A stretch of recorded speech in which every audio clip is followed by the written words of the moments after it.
Good morning, students. Welcome back to PNMRC e-learning classes. So, in continuation of exercise 2.3, we will start our video with question number 5, and that is Sally plants 4 saplings in a row in a garden. इसका मतलब ये हुआ कि सेली ने 4 saplings का मतलब होता है छोटे छोटे प्लांट्स, ठीक है। तो 4 छोटे छोटे प्लांट्स उसने एक रो मतलब एक लाइन में उगाए गार्डन के अंदर। The distance between the two adjacent sapling is 3/4 metre. तो दो प्लांट्स के बीच का, दो जो छोटे छोटे प्लांट्स थे उनके बीच का डिस्टेंस जो था वो 3/4 मीटर है। Find the distance between first and the last sapling. आपको क्या बताना है? Distance between the first and the last sapling. So let's solve question number 5। So student, let's solve question number 5। और उसमें 5 में क्या बताया था कि जो सैपलिंग्स थे, अब सपोज करो ये रो है, ठीक है, ये एक रो है गार्डन के अंदर, उसके अंदर सैपलिंग्स लगा रखे हैं 4 सैपलिंग्स। अब ये है फर्स्ट प्लांट, यहाँ पर मान लीजिए ग्रो किया उसने फर्स्ट प्लांट, ठीक है, यहाँ पर सपोज ग्रो किया उसने सेकंड प्लांट, यहाँ पर थर्ड प्लांट और यहाँ पर फोर्थ प्लांट, ठीक है। इस तरह से उसने 4 प्लांट्स उसने एक रो के अंदर गार्डन में ग्रो किए। अब distance between the first and the next plant, अब फर्स्ट और इस प्लांट के बीच में जो डिस्टेंस है दैट इज 3/4 मीटर। यहाँ से यहाँ का डिस्टेंस भी कितना है, यहाँ से लेकर यहाँ तक का डिस्टेंस भी कितना है, 3/4 metre.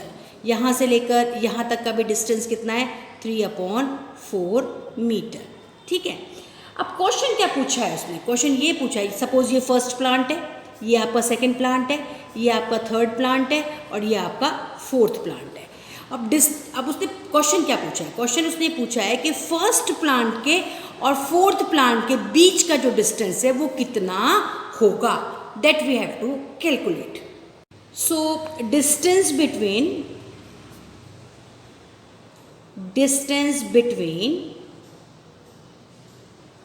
To consecutive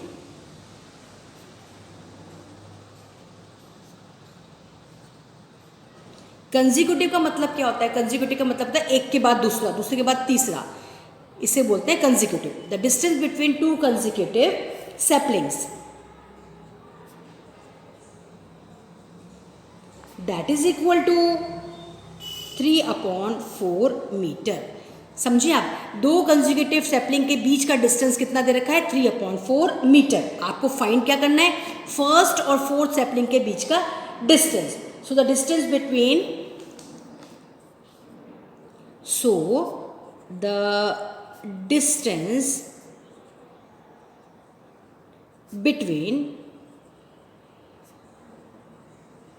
first and fourth sapling वो कितना होगा, that we have to calculate. That is equal to 3/4 metre plus 3/4 metre plus 3/4 metre. देखिए 3 बार क्यों, यहाँ से यहाँ तक का डिस्टेंस 3/4 मीटर 1 टाइम, यहाँ से यहाँ तक का डिस्टेंस 3/4 मीटर 2 टाइम, यहाँ से यहाँ का डिस्टेंस 3/4 मीटर 3 टाइम। तो यहाँ से लेकर यहाँ तक का distance 3/4 metre plus 3/4 metre plus 3/4 metre, that is equal to 3 × 3/4 metre. तो कैलकुलेट करने के लिए 3/1 × 3/4, ठीक है। अब इसको हमने किया 3 3 × 9, 1 4 × 4 metre. Again this is improper fraction, उसको कन्वर्ट करने के लिए 4 से 9 को डिवाइड किया, 4 2 × 8 माइनस किया, 1 आंसर आया। एंटी क्लॉकवाइज हमने उसको रोटेट किया, that is equal to 2 integer 1/4 metre. So we can say that the distance, यहाँ लिखेंगे देयरफॉर द डिस्टेंस between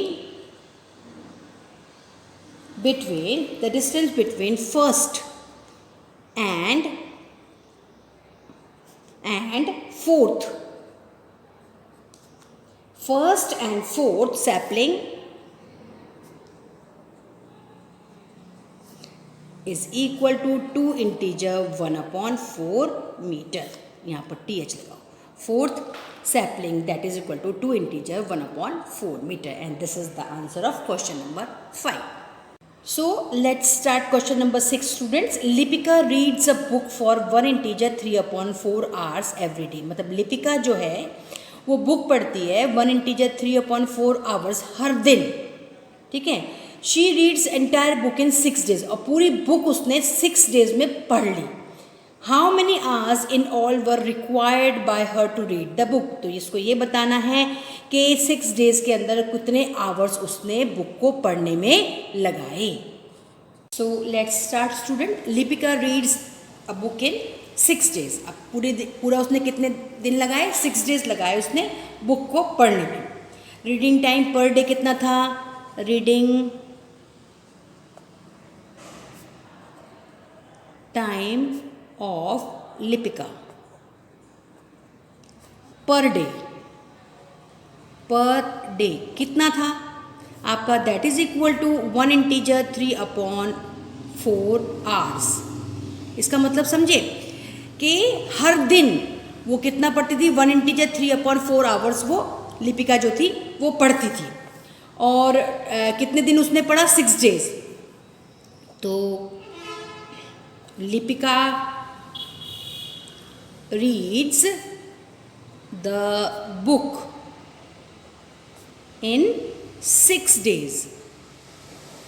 पूरा उसने कितने लगाए? 6 days लगाए उसको बुक को पढ़ने में. Therefore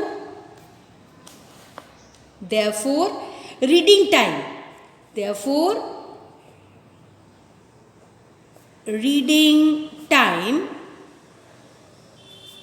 in 6 days वो कितना होगा? That is equal to 1 integer 3/4 multiplied by 6. क्योंकि एक दिन में कितना पढ़ती थी वो? 1 इंटीजर 3/4 आवर्स. और 6 days में कितना पड़ेगी? उसको मल्टीप्लाई कर देंगे हम 6 से. ठीक है. तो आवर्स यहाँ पर लिखेंगे hours. That is equal to, अगर हम इसको आगे लेके आएंगे तो भी कोई फर्क नहीं पड़ेगा. 6 इंटू 1 इंटीजर 3/4. तो that is 6/1 into 4 1s are 4, 5 6 7 7/4. ठीक. अब 6 into 7/4. 7 6 कितना होता है? 7 6 आपका आएगा 42/4 आवर्स. अब ये क्या है? आपका इम्प्रॉपर फ्रैक्शन है. हमें क्या करना पड़ेगा? इसको कन्वर्ट करना पड़ेगा. तो चलो डिवाइड करके देखते हैं. 4 से 42 को डिवाइड करते हैं. 4 1s are 4. ठीक है. नाउ कॉपी किया 2 तो 0 लगा दिया ऊपर. तो ये इस तरह से मूव किया. That is equal to 10 integer यहाँ पर 10 आ गया. 2/4 again 2 1s are 2, 2 2s are 4. That is equal to 10 1/2 hours. ठीक है. तो यहाँ पर हम लिखेंगे देयरफॉर लिपिका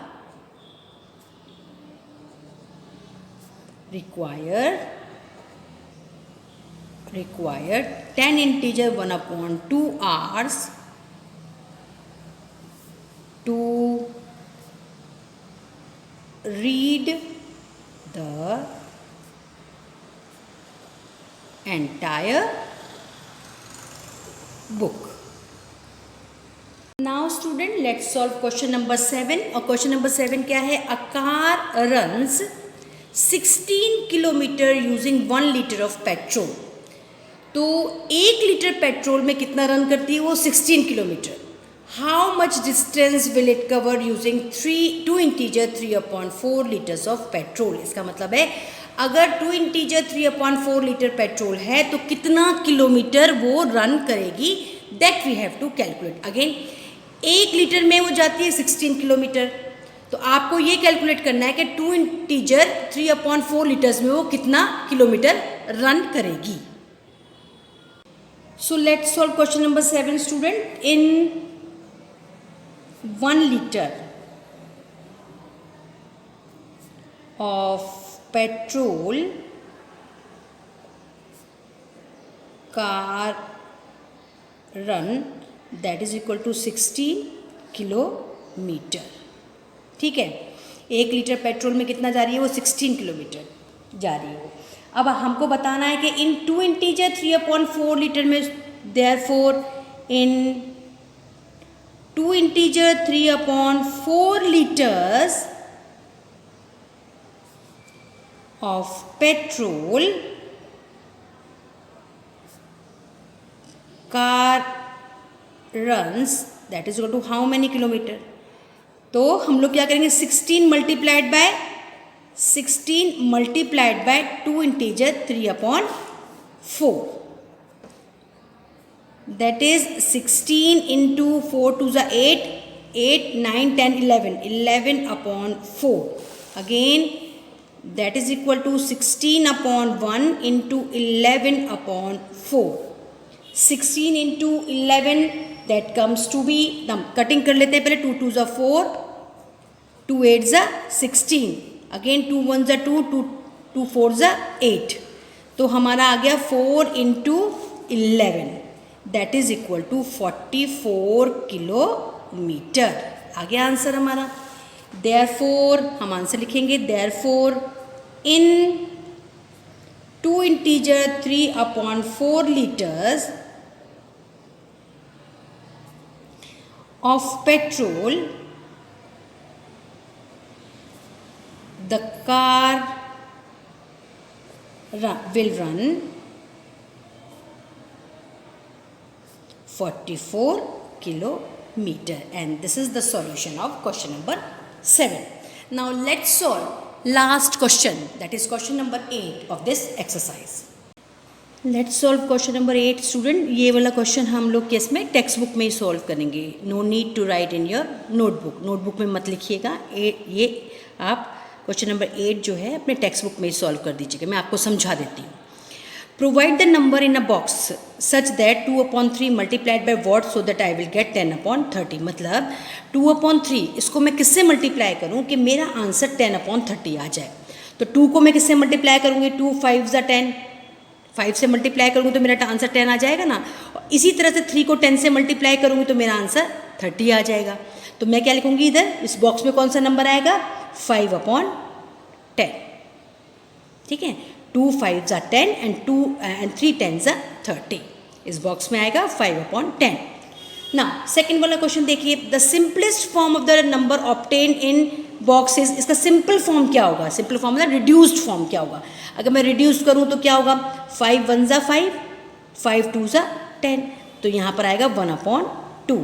यहाँ पर क्या आएगा इस वाले बॉक्स के अंदर 5/10. फिर समझिए, और यहाँ पर क्या आएगा 1/2. 1/2 क्या है, सिंपल फॉर्म है इसका, रिड्यूस्ड फॉर्म है इसका. तो 1/2. ठीक है. बी पार्ट करते हैं सॉल्व. बी पार्ट हमारा क्या है, provide the number in a box such that 3/5 is multiplied by what so that I will get 24/75. अब मैं 3 को किससे मल्टीप्लाई करूं कि मेरा आंसर जो है वो 24 आ जाए. तो 3 8 24 होता है ना, तो यहाँ आएगा 8. 3 8 24 5 को किससे मल्टीप्लाई करूँ कि 75 आ जाए. 5 को 15 से, क्योंकि 15 5 75 होता है, तो 5 को 15 से मल्टीप्लाई करूँगी तो मेरा आंसर 75 आ जाएगा. तो इस बॉक्स में कौन सा फ्रैक्शन आएगा, 8/15. ठीक है. Now part 2, the simplest form of the number obtained is 8/15. का सिंपलेस्ट फॉर्म क्या होगा, तो 8/15 तो किसी से कट ही नहीं होता है. कोई भी नंबर में दोनों जो नंबर्स हैं वो कट नहीं होंगे. तो सिंपलेस्ट फॉर्म 8/15 का 8/15 ही होगा. तो यहाँ पर 8/15 ही आएगा. So student, this is the end of exercise 2.3. We will solve next exercise in our next video. So up till then, goodbye.